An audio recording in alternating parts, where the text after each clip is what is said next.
What happens when one of television's most fearless voices takes on the most controversial president in modern history? Whoopi Goldberg just delivered what might be the most explosive political takedown on daytime television, and the internet is absolutely losing its mind over it. This isn't just another celebrity versus politician moment. This is a masterclass in calling out power, and you need to hear every single word of what went down. Picture this. It's a regular Tuesday morning on The View. Millions of Americans are having their coffee, scrolling through their phones, when suddenly Whoopi Goldberg does something that has everyone talking. She didn't just criticize Donald Trump, she systematically dismantled his entire narrative about South Africa, pulled out the actual Constitution on live television, and delivered a reality check so brutal that even the show's audio had to cut out. But here's the kicker, what she said next will blow your mind. The drama started when Trump met with South African President Cyril Ramaphosa, making some pretty wild claims about what's happening in South Africa. Now, you might be thinking, what does South Africa have to do with American politics? Well, buckle up, because this rabbit hole goes deeper than you think, and it touches on issues that affect millions of people right here at home. Trump claimed, "There's a white genocide happening in South Africa, specifically targeting white farmers, and he's been fast-tracking their immigration to the United States." Sounds serious, right? Here's where Whoopi comes in like a wrecking ball of facts. She didn't mince words, she called it exactly what it is. The audio literally cut out when she was about to drop what we all knew she was thinking. But when it came back, her message was crystal clear. There's no white genocide. There's not a genocide happening. There is crime, as there is all over the world. But it's not about killing off white people, Whoopi declared with the kind of conviction that makes you sit up and pay attention. But she wasn't done, not even close. What happened next is where things got really interesting. You see, this isn't just about South Africa. This is about a pattern of behavior that Whoopi and the View panel have been tracking, and they're not staying quiet about it.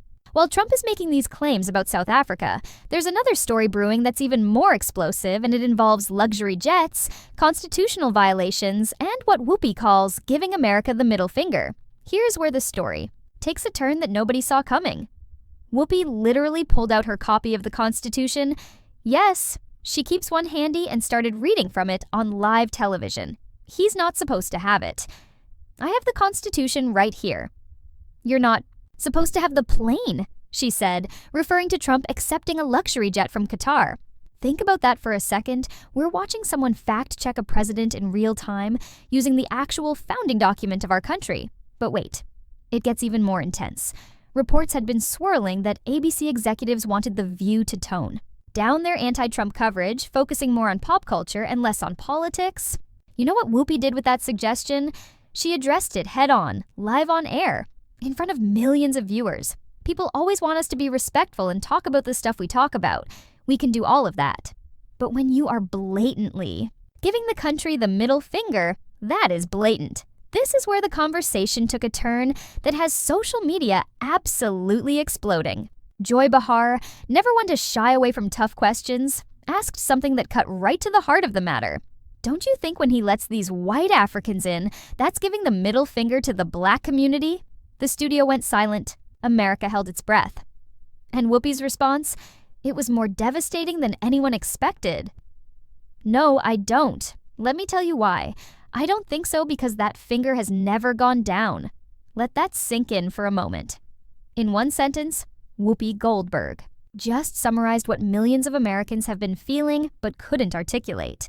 She's saying that the disrespect, the dismissiveness, the complete disregard for certain communities, it's not new, it's not situational, it's constant. This moment represents something much bigger than just daytime television drama. We're watching the collision of entertainment, politics, and social justice in real time. Whoopi isn't just hosting a talk show. She's using her platform to hold power accountable, to fact-check misinformation, and to speak truth to power in a way that resonates with millions of Americans who feel like their voices aren't being heard. The South Africa narrative that Trump is pushing isn't happening in a vacuum. It's part of a larger pattern of using fear, misinformation, and racial tension to drive policy and public opinion. When Whoopi calls out the white genocide claims, she's not just correcting a factual error, she's dismantling a dangerous narrative that has real-world consequences for how America approaches immigration, foreign policy, and racial justice. What makes this moment even more powerful is the context in which it's happening. The View has always been known for its no-holds-barred political discussions, but this feels different. This feels like a turning point where entertainment figures are no longer content to stay in their lane. They're using their platforms to educate, to inform, and to challenge narratives that they see as harmful to the country. The fact that Whoopi had to address alleged pressure from network executives to tone down political coverage adds another layer to this story. It raises questions about media ownership, corporate influence on news and opinion programming, and whether entertainment figures have a responsibility to speak out on political issues, even when it might hurt ratings or advertiser relationships. Think about what we just witnessed. A daytime television host fact-checked a president using the Constitution, called out misinformation about international affairs, addressed corporate pressure to self-censor, and delivered a commentary on race relations in America that will be talked about for weeks. This isn't just good television. This is civic engagement at its finest. The response to this moment has been everything you'd expect in today's polarized media landscape. Supporters are praising Whoopi for her courage and fact-checking skills. Critics are accusing her of bias and overstepping her role as an entertainer. But here's what everyone can agree on: this moment mattered. It sparked conversations, it made people think, and it showed that sometimes the most important political commentary doesn't come from traditional news sources. What's particularly striking about Whoopi's approach is how she balances emotion with facts. She's clearly passionate about these issues, but she's also doing her homework. She has the Constitution on hand, she's researched the South Africa situation, she's aware of the constitutional implications of accepting gifts from foreign governments.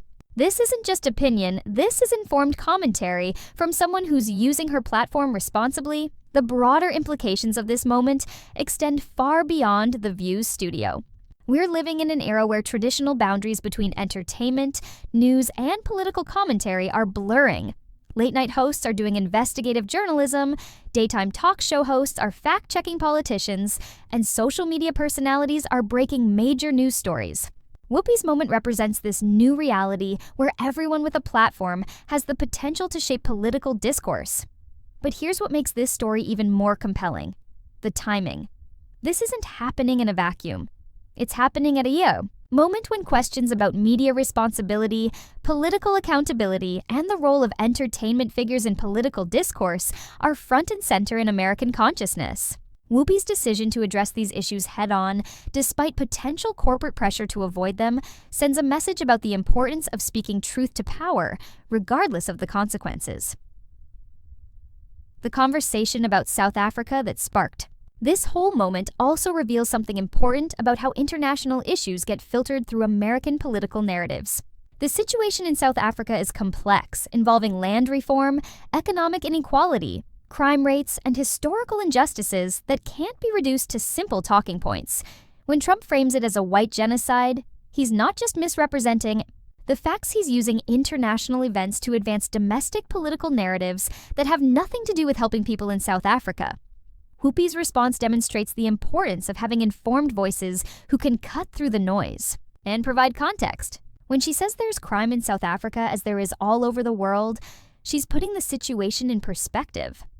When she calls out the white genocide narrative, she's preventing misinformation from taking root. This is exactly the kind of media literacy and fact-checking that democracy needs to function. The moment when Whoopi pulled out the Constitution deserves special attention because it represents something we don't see enough of in political discourse: actual reference to governing documents and laws. Instead of just offering opinions or feelings, she grounded her criticism in the legal framework that governs our country. This is civics education happening in real time on daytime television, and it's reaching an audience that might not otherwise engage with constitutional law. The exchange with Joy Behar about the middle finger to the Black community cuts to the heart of how political actions are perceived by different groups. Whoopi's response that finger has never gone down is a devastating indictment that goes far beyond any single policy or action. She's talking about a pattern of behavior, a consistent attitude, a worldview that she sees as fundamentally disrespectful to entire communities. This brings us to the conclusion of this incredible moment and what it means for the future of political discourse in America. What we witnessed wasn't just good television, it was a masterclass in how to use a platform responsibly. Whoopi Goldberg showed us what it looks like when someone with influence decides to prioritize truth over comfort, facts over feelings, and accountability over access. The ripple effects of this moment are still being felt across social media, in newsrooms, and in living rooms across America.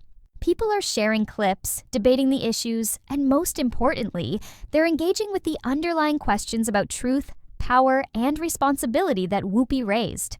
In an era when it's easy to feel overwhelmed by the constant stream of political noise, moments like this remind us why informed, passionate voices matter. Whether you agree with Whoopi's politics or not, you have to respect her approach. She did her homework, she stood up to pressure, she used her platform to educate and inform, and she spoke her truth with conviction and clarity. In a media landscape often criticized for prioritizing entertainment over information, Whoopi showed us that you can do both. You can be engaging and entertaining while also being informative and responsible. This moment will be remembered not just for the drama or the viral clips, but for what it represents about the power of speaking truth to power, the importance of fact-checking in real time, and the role that entertainment figures can play in holding our leaders accountable. Whoopi Goldberg didn't just host a television show that day, she provided a public service, and America is better for it.